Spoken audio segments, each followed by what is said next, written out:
Guys, it's Saf here with another Raid Shadow Legends video. It's been a very long time. I have been hard at work, working with the Fateless team, working on the website, getting big updates out, working on the Relic system, which is well overdue. So I haven't had as much time to make some content lately, but I do have a couple of videos I really want to get out, and we've just had a new update, so naturally it should be something that we talk about. And one of the things I really want to highlight is, for whatever reason, Raid Shadow Legends can never get a balanced economy on the first go. Now, this new system that they've put in some clan levels, right? When clans first came out, we had this problem.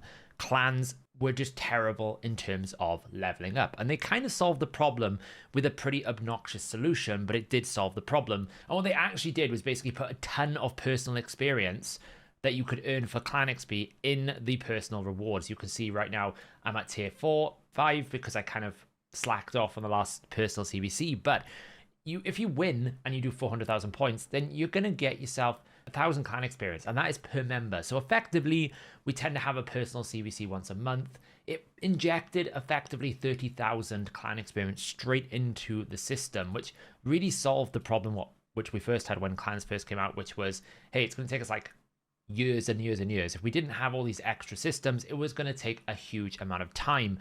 And I feel like we're there again. So right now you can see I'm in one of the, what I would say, one of the more advanced clans, right? Level 20, we're at rank 133.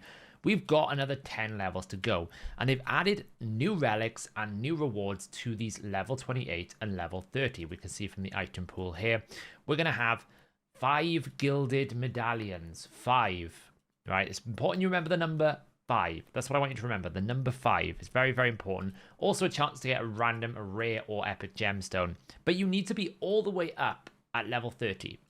Now, the way that this is going to scale is it is going to go 280, 300. It drops back down to, I think, 320, give or take. But effectively, for my clan right now, to get all the way to level 30, it's about 3 million clan experience. 3 million, okay?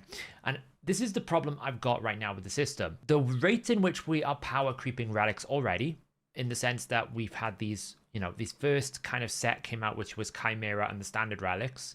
And we thought, okay, cool, kind of strong. Got a Rethi's Comet. We've got like this Hand of Uncreation, the Chrono Cube. And then instantly, the first relic we get is this Cat's Gaze, which was by far the strongest relic outside of the mythical relics, and probably still even on par, if not beating some of those mythical relics. So instantly, within about a month or two, we've power crept it. And pretty much since the relics have come out, this Hallowed Hilt is the best support relic. Why? Because it gives you 24 speed, and it also gives you the sort of diamond-shaped gemstones. And those diamond gemstones are the ones that give you a little bit more utility, like getting extra turns, getting turn meter when you revive, utility that the support would generally need. So it has been pretty much the case of, if you wanted to support relic, the best one was going to be this Hallowed Hilt. But lo and behold, we've got a brand new relic set come out for all this clan grouping, and we have a brand new OP support, which is Chrysalid of Rebirth, which is pretty much, when you fully level it out, 100% chance for you to get an extra turn when you revive someone. It basically makes any reviver an extra turn revive. It is very strong. Think of someone like Duchess. That's a big cooldown reduction to the A3. But here is the main issue. How do you acquire this Chrysalid of Rebirth? Well, the only way to acquire it, right, if you basically come in here, you only get Chimera there. If I use the sort of event relics, I only get event and standard.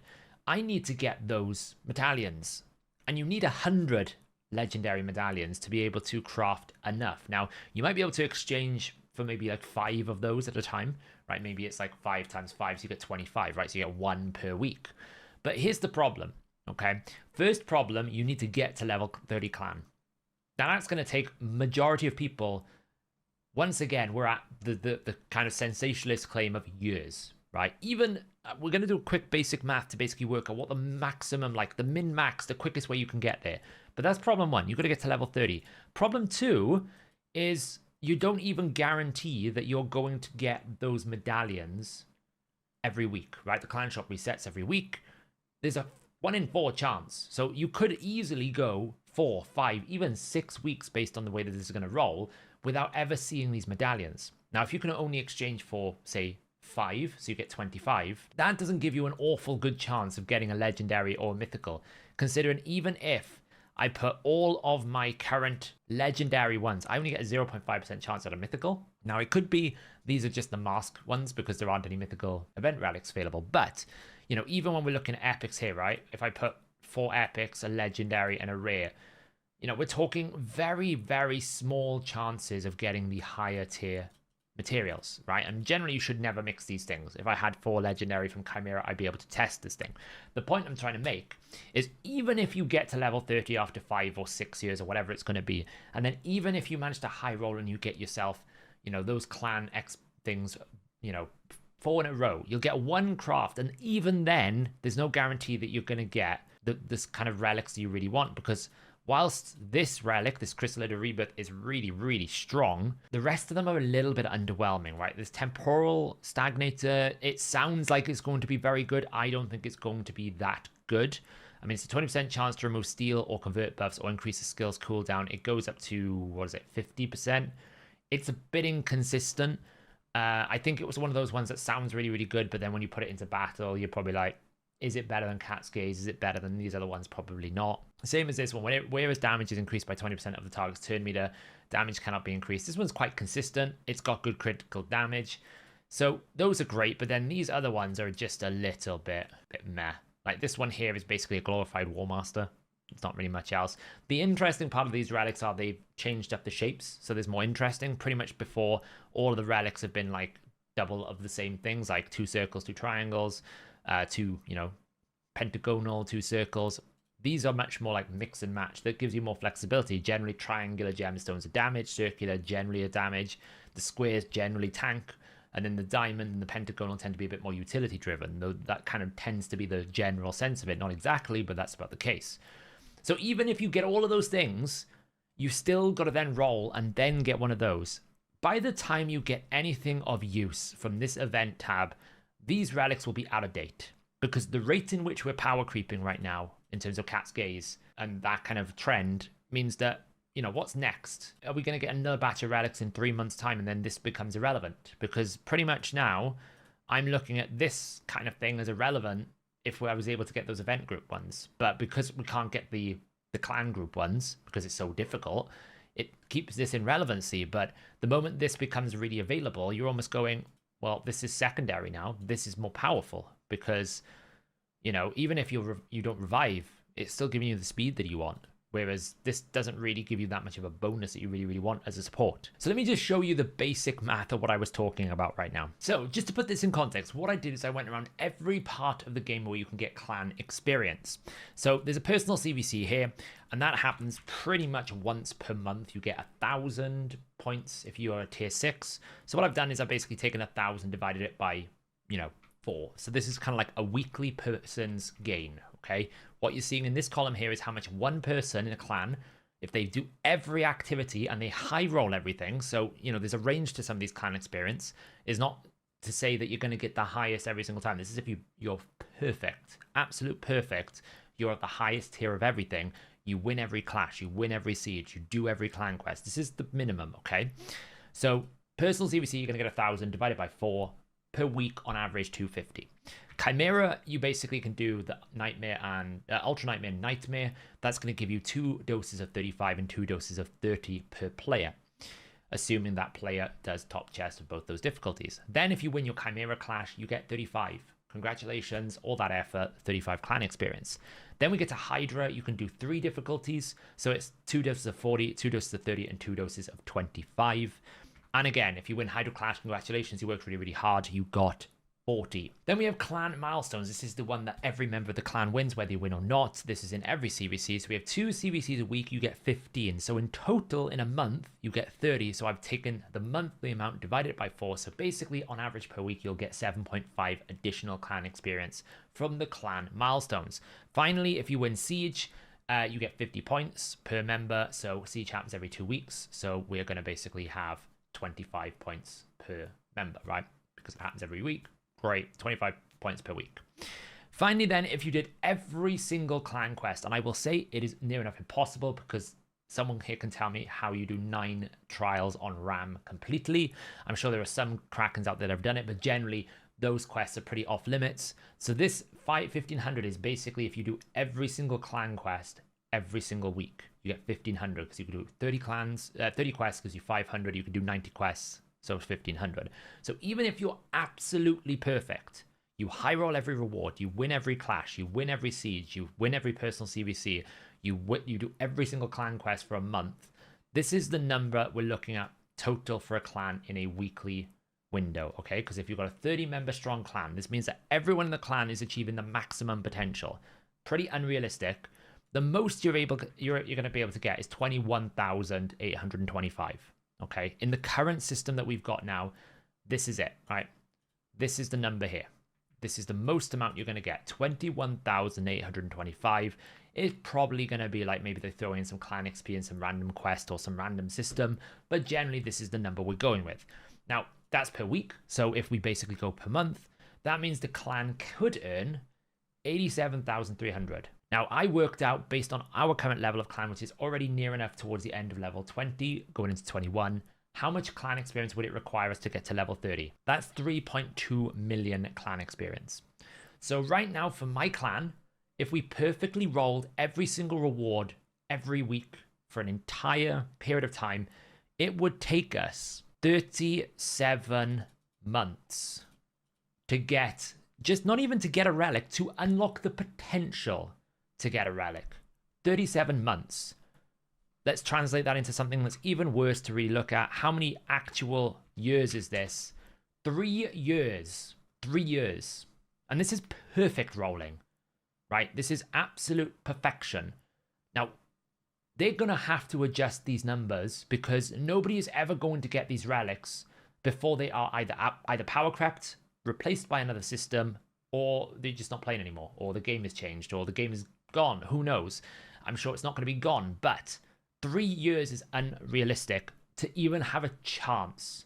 We're not even saying 3 years to get a relic. We're saying 3 years to get some chance to get a material, because even after you hit that 37 month, now you basically have a 1 in 4 chance of getting the drops, right? So let's assume that's what you get here. Cool, awesome. So I did a little bit of digging in the game code, naturally having a little look at what is in the code. It looks like you can purchase 10 of those gold medallions. So basically means, let's look at the numbers here. You've got a 1 in 4 chance that you're going to get it. And even if you get them, you can only get half of a complete summon.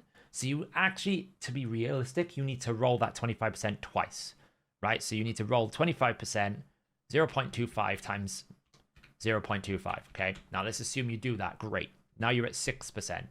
Then, in order for you to roll legendary, I think the legendary chances, depending on how it works together, if you get 4 legendaries, I think it is about, I don't know if it's the Cat's Gaze ones are behaving correctly, because I think those event relics, because they don't have any mythicals, are a bit funky. But let's just assume it follows the old pattern, the pattern that all the other works that we worked out. So a quad legendary is going to be a 39.5% chance that you get a legendary. Okay, so let's just assume it's a 40% chance you get a legendary. So now I need to roll 0.4 on top of that. So the chance, the moment I hit 37.4 months, I still have a 2.5% chance that I will get a mythical or legendary relic after that. So then you kind of go, well, if that's the odds, how many times do we have to roll this? We're looking at 40 rolls here before you get that lucky. So you have to basically roll 25% twice in the shop, and that 40 times before on average you will probably get one, right? So what I'm trying to point out here is this is wholly unrealistic. I don't know who did the math in Plarium. This is totally unrealistic. You're ruining the excitement of this new update, because effectively these relics are unachievable for anyone unless you're going to give another place for you to get those materials, right? And it says right now you can get these from the clan shop. Well, no, you can't, because no clan is going to be anywhere near 28 or 30 in the next year. So what's the point? Because these are going to get power crept in a year. We're already seeing Cat's Gaze come in and power creep all the relics that you started with Chimera. You're probably going to add in 6 months' time more relics. So I think we need to drastically change this number somehow. Now, I'm not necessarily advocating that we need to make this clan progression much more rapid, but hey, maybe we need to look at potentially going through this shop and going, okay, what is not valuable to clans? Let's have a look. Straight away, I'm looking at this Killstroke gear. I know it's kind of the only place you can get it. really not valuable anymore with all the all the different gear sets we've got out there. Why don't we swap out this gear for some of the new medallions? Doesn't have to be the same quantity, but let's put more of them in there. Hey, what about these potions? Who the heck is going to be exchanging for potions? I certainly know that most free-to-play players will not exchange clan gold for potions. So hey, let's switch those out for some more medallions, or maybe put the gear on this level, okay? That would be better. You know, let's have a look here. Core hammers are kind of old-fashioned now. Swift parry is still good, but nobody really picks on it. Let's change that out. Let's switch that out, right? Let's go through this shop and have a look at what we don't need anymore. Let's change it up a bit and bring some of these down. That's step one. Step two is going to have to be, you're going to have to give them available in other places, because otherwise these relics are just unachievable, right? It's not even like we are trying to make this a stretch goal or grindy or hard to get. You can't even get them because the game systems is locking you. So these become a forgettable aspect of the game, and then someone all of a sudden will go, oh, look, I found this. So immediately I'm just sitting there thinking, well, we need to make this more available. Maybe, for example, in the personal CVC, let's throw in some of those medallions here instead of some of these books and these different things. Like, does anyone really want critical damage sets anymore? Probably not. Throw in some medallions there. These relics are really powerful. They're really important. Throw them in there. I still have to win. I still have to chase it. Great, let's do that. Way more valuable than 2 random 6-star pieces of gear. It doesn't have to be 50. It doesn't have to be 25. But the system you've got right now just doesn't work. So there you go, guys. I just wanted to do a video on this. I know a lot of people have been talking about it. I just don't understand how we managed to introduce very cool ideas. I like the idea that, hey, you go to the clan shop, you can trade your gold, you can get some relics from it. But 3 years? No. I don't know. I don't really know what the point of this is. Maybe someone in the comments can tell me, hey, what is the purpose of this clan system? Because I cannot see it right now. And also, just a little small note. It'll take us 3 years and we basically are going to earn 8% more campaign silver. Really? And 15% more extra multi-battles. Come on, guys, come on. Let's level this up a little bit. This could be all silver gains. Let's just make it global. That feels like a pretty good power boost. Right now, this kind of becomes who really cares about clan levels, because the system is going to take so long, you're never going to see any of it. Let me know in the comments below, guys. What do you think of the system? Are you in the same boat as me, which is, hey, it's cool, but not really like something to think about? Or have I just missed something? Have I missed a very critical point? Let me know in the comments below. I will probably be getting more videos out now over the next, getting back into it. I've been super busy. It's the first of many. Thanks so much for watching, guys. I'll catch you in the next video.